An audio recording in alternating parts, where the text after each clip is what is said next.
ময়মনসিংহের ফুলবাড়িয়ায় আসন্ন উপজেলা পরিষদ নির্বাচনকে সামনে রেখে চেয়ারম্যান পদপ্রার্থী জেলা আওয়ামী লীগের আইন বিষয়ক সম্পাদক ও জেলা আইনজীবী সমিতির সহ সাধারণ সম্পাদক অ্যাডভোকেট মফিজউদ্দিন মণ্ডলের সমর্থনে গণসংযোগের অংশ হিসেবে উঠান বৈঠক অনুষ্ঠিত হয়েছে।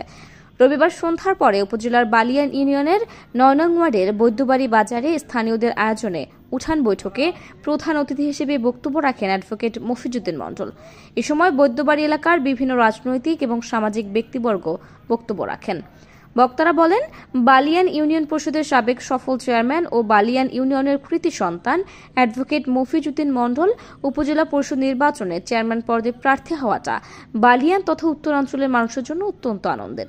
তাই বালিয়ান, দেওখোলা এবং কুশমাইল ইউনিয়নের সকলকে নিজেকে একজন প্রার্থী হিসেবে বিবেচনা করে অ্যাডভোকেট মফিজউদ্দিন মণ্ডলকে বিজয়ী করার লক্ষ্যে ঐক্যবদ্ধভাবে কাজ করে যেতে হবে।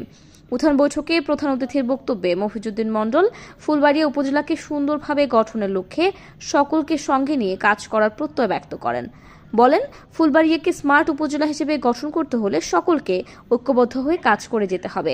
তাই আগামী ফুলবাড়িয়া উপজেলা পরিষদ নির্বাচনে চেয়ারম্যান পদে প্রার্থী হওয়ায় ইচ্ছা পোষণ করেছেন বলেও জানান মফিজউদ্দিন মণ্ডল। তিনি আরো বলেন, উপজেলা পরিষদ নির্বাচনে চেয়ারম্যান নির্বাচিত হলে প্রান্তিক পর্যায়ের সকল মানুষকে সরকারের সুযোগ সুবিধার আওতায় আনা হবে। পাশাপাশি ফুলবাড়িয়ার সর্বস্তরের জনগণকে সাথে নিয়ে উপজেলাবাসীর সেবা করার প্রতিশ্রুতি ব্যক্ত করে সকলের দোয়া ও সমর্থন প্রত্যাশা করেন অ্যাডভোকেট মফিজউদ্দিন মণ্ডল।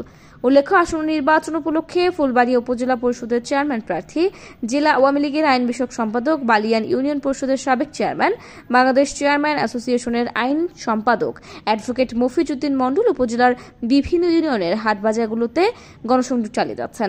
তারই ধারাবাহিকতায় রবিবার বালিয়ান ইউনিয়নের বৈদ্যবাড়ি এলাকায় উঠান বৈঠকে অংশ নেন তিনি।